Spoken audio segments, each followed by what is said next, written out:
नमस्कार दोस्तों, मैं ज्योतिष आचार्य वासुदेव मिश्रा आपका अपने चैनल मिरेकल ऑफ एस्ट्रोलॉजी में हार्दिक स्वागत करता हूं।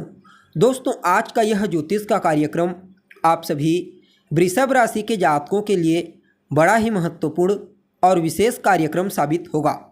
आज हम बात करेंगे मायावी ग्रह राहु के नक्षत्र परिवर्तन प्रभाव के बारे में। जी हाँ, बीते 8 जुलाई 2024 से अगले 8 महीनों के लिए शक्ति व समृद्धि के ग्रह राहु धन व रहस्य के नक्षत्र उत्तर भाद्रपद में जा चुके हैं। तो ऐसे में बड़े विस्तार के साथ एक एक टॉपिक पर चर्चा करने का प्रयास करेंगे कि राहु उत्तर भाद्रपद नक्षत्र में गोचर करते हुए किस प्रकार से आपको प्रभावित करेंगे। जी हाँ, इस नक्षत्र परिवर्तन प्रभाव के चलते जीवन के किन किन क्षेत्रों में आपको विशेष लाभ की प्राप्ति होगी, तो वहीं किन किन क्षेत्रों में सावधानी बरतने की आवश्यकता होगी और राहु के इस नक्षत्र परिवर्तन प्रभाव को शुभ बनाने के लिए कौन सा उपाय आपको करना चाहिए, सभी बातें आपको बताने वाले हैं। इसलिए कार्यक्रम को अंत तक देखिए।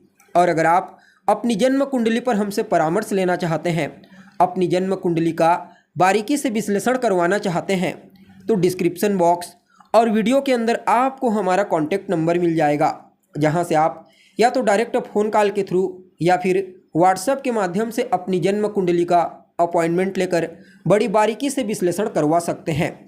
जी हाँ, अब देखा जाए तो राहु का गोचर अभी मीन राशि से रेवती नक्षत्र से हो रहा था और घूमते हुए वापस वहीं पर, क्योंकि हमेशा वक्री अवस्था में गोचर करते हैं, उत्तर भाद्रपद नक्षत्र में आ चुके हैं। और उत्तर भाद्रपद नक्षत्र मीन राशि में आता है। मीन राशि देवगुरु बृहस्पति की राशि होती है और राहु बृहस्पति के परम शत्रु ग्रह होते हैं। इसलिए यह जो मीन राशि होती है ना दोस्तों, यह राहु को सूट नहीं करती। लेकिन फिर भी इस नक्षत्र में राहु भ्रमण करते हुए आपको नकारात्मक प्रभाव नहीं देंगे, क्योंकि यह जो नक्षत्र है यह राहु के स्वामी ग्रह शनि का नक्षत्र है। इसलिए यहाँ पर राहु का दुष्प्रभाव देखने को नहीं मिलेगा, क्योंकि कोई भी ग्रह अपने स्वामी ग्रह या फिर अपने मित्र ग्रह के नक्षत्र में गोचर करता है तो चाहते हुए भी दुष्परिणाम नहीं दे पाता। इसलिए इस नक्षत्र परिवर्तन प्रभाव का आपके लिए किसी भी प्रकार से उतना नेगेटिव इन्फ्लुएंस तो नहीं है, लेकिन फिर भी राहु और शनि का एक साथ मिलन होना अच्छा नहीं माना जाता। इसलिए कुछ मामलों में आपको सावधानी बरतने की आवश्यकता होगी, जिसके बारे में हम आगे चर्चा करेंगे। बाकी यह परिवर्तन आपको कुछ मामलों में श्रेष्ठ परिणाम प्रदान करने का प्रयास करेगा। जी हाँ, अब देखा जाए तो आप सभी वृषभ राशि के जातकों के लिए राहु का यह नक्षत्र परिवर्तन गोचर कुंडली में आपकी राशि से 11वें स्थान में हुआ है। अभी तक राहु वहीं से गोचर कर रहे थे। अब यहाँ पर देखा जाए तो राहु आपकी राशि के स्वामी शुक्र के परम मित्र होते हैं और उनका आपके लाभ स्थान से नक्षत्र परिवर्तन करना, इसे किसी वरदान से कम नहीं कहा जा सकता। और ऊपर से वह भी आपके कर्मेश और भाग्येश अर्थात आपके कर्म भाव के स्वामी और भाग्य भाव के स्वामी शनि के नक्षत्र से गोचर कर रहे हैं, वह भी उनके लिए परम मित्र होते हैं। तो निश्चित तौर पर आप सभी वृषभ राशि के जातकों को इस नक्षत्र परिवर्तन प्रभाव के चलते अत्यंत ही श्रेष्ठ परिणाम की प्राप्ति होने वाली है। जी हाँ, यूँ समझ लीजिए आपके लिए यह नक्षत्र परिवर्तन कुछ इस प्रकार से प्रभावी रहेगा, जहां पर आपको अचानक ही कोई बहुत बड़ा काम करने का मौका मिलेगा। जी हाँ, वह काम जिसे आप लंबे समय से करने के लिए सोच रहे थे, जिसमें आपको अभी तक कोई मौका नहीं मिल पाया था, कोई कसौटी नहीं मिल पाया था जहां से आप उस काम को मजबूती से पूरा कर सकें। लेकिन अब आपको उसके लिए राहु आपके अंदर उत्साह, प्रेरणा और ऊर्जा प्रदान करेंगे। फलतः वह काम आपका, क्योंकि बाहरी सहयोग भी आपको मिल जाएगा। जी हाँ, इस समय आप देखेंगे जिन लोगों से आपने सहयोग की उम्मीद लगा रखी थी, वह अब खुद ही सामने से आकर आपकी मदद करना प्रारंभ कर देंगे। फलतः आपके जितने भी पेंडिंग पड़े हुए कार्य हैं वह अपने आप ही बनते चले जाएंगे। आपको अपने मित्रों का, अपने दोस्तों, रिश्तेदारों का विशेष सहयोग प्राप्त होगा। सरकारी क्षेत्र में भी, जी हाँ, अगर आप गवर्नमेंट सेक्टर में कार्यरत हैं तो भी आपके लिए यह समय अत्यंत ही श्रेष्ठ साबित होगा। इसके साथ ही देखा जाए तो जो लोग थर्ड पार्टी वर्क करते हैं, जैसे कि कंसल्टेंसी का काम हो गया, एडवाइजरी, इंपोर्ट एक्सपोर्ट, इंश्योरेंस से जुड़ा हुआ कार्य, कमीशन एजेंसी का काम, इन सभी क्षेत्रों से जो लोग जुड़े हुए हैं उनके लिए भी यह नक्षत्र परिवर्तन अत्यंत ही श्रेष्ठ साबित होगा। और शेयर मार्केट के क्षेत्र में जो काम करते हैं उनके लिए तो कहना ही नहीं। जी हाँ, अगर आप शेयर मार्केट से जुड़े हुए हैं तो समझ लीजिए इन 8 महीनों में आपको राहु अचानक ही बड़ा धन प्रदान करते हुए नजर आएंगे।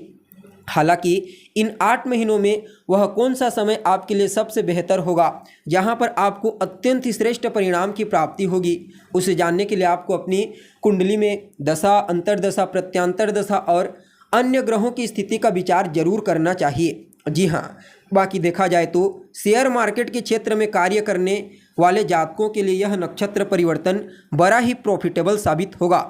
और जो लोग फाइनेंस के सेक्टर से भी जुड़े हुए हैं उनके लिए भी यह समय ग्रोथदायक होगा, अर्थात आगे बढ़ने के लिए कुछ नए अवसर उन्हें प्राप्त होंगे।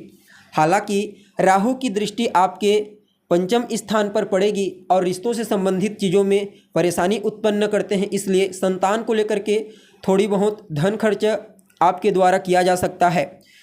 संतान को लेकर के कुछ चिंता सता सकती है आपको। लेकिन यहाँ पर देखा जाए तो शनि और राहु का कॉम्बिनेशन बहुत मामलों में आपको आगे ले जाने वाला साबित होगा। यानी कि कुल मिलाकर के देखा जाए तो आप सभी वृषभ राशि के जातकों के लिए यह समय अत्यंत ही शुभ रहने वाला है।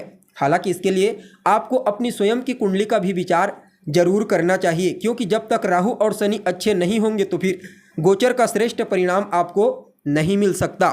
इसके अलावा देखिए, जब भी राहु और शनि जुड़ते हैं, आपको पहले भी बताया था, तो यह अच्छा नहीं माना जाता, क्योंकि ये दोनों ग्रह दुख, बीमारी और चिंता देने का कार्य करते हैं। जी हाँ, फलतः इस समय भी ऐसी स्थिति का निर्माण होगा। हालांकि इसका नेगेटिव इन्फ्लुएंस उनके जीवन में ज़्यादा देखने को मिलेगा जिनकी स्वयं की कुंडली में राहु और शनि की स्थिति कमज़ोर हो, वर्तमान समय में किसी बुरे ग्रह की दशा, अंतर्दशा, प्रत्यांतर दशा चल रही हो और उनके लिए 6ठे भाव, 8वें भाव और 12वें भाव के स्वामी एक्टिव हो, तो उनके जीवन में इसका नकारात्मक इन्फ्लुएंस देखने को मिलेगा। लेकिन अगर ऐसा नहीं है, आपकी कुंडली में ये दोनों ग्रह बलवान हैं, अच्छे हैं और वर्तमान समय में किसी अच्छे ग्रह की महादशा, अंतर्दशा चल रही है, तो फिर आपको घबराने की आवश्यकता नहीं है। इसका श्रेष्ठ परिणाम ही आपको प्राप्त होगा। जी हाँ, अब अगर उपाय के बारे में बात करें तो देखिए, राहु को, सूर्य को ग्रहण लगाने से किसने रोका था? हनुमान जी ने। इसलिए राहु के दुष्प्रभाव से बचने के लिए हनुमान जी अर्थात शिव जी की शरण में जाना अत्यंत ही श्रेष्ठ माना जाता है। इसके साथ ही भविष्य पुराण में राहु और केतु के लिए एक मंत्र दिया गया है जिसे नवनाग मंत्र कहा जाता है। ऐसा माना जाता है कि इस मंत्र का अर्थात इस नवनाग मंत्र का सुबह शाम पाठ करने से धन, शक्ति व समृद्धि का आगमन होता है, साथ ही साथ अनंत शीष का आशीर्वाद प्राप्त होता है।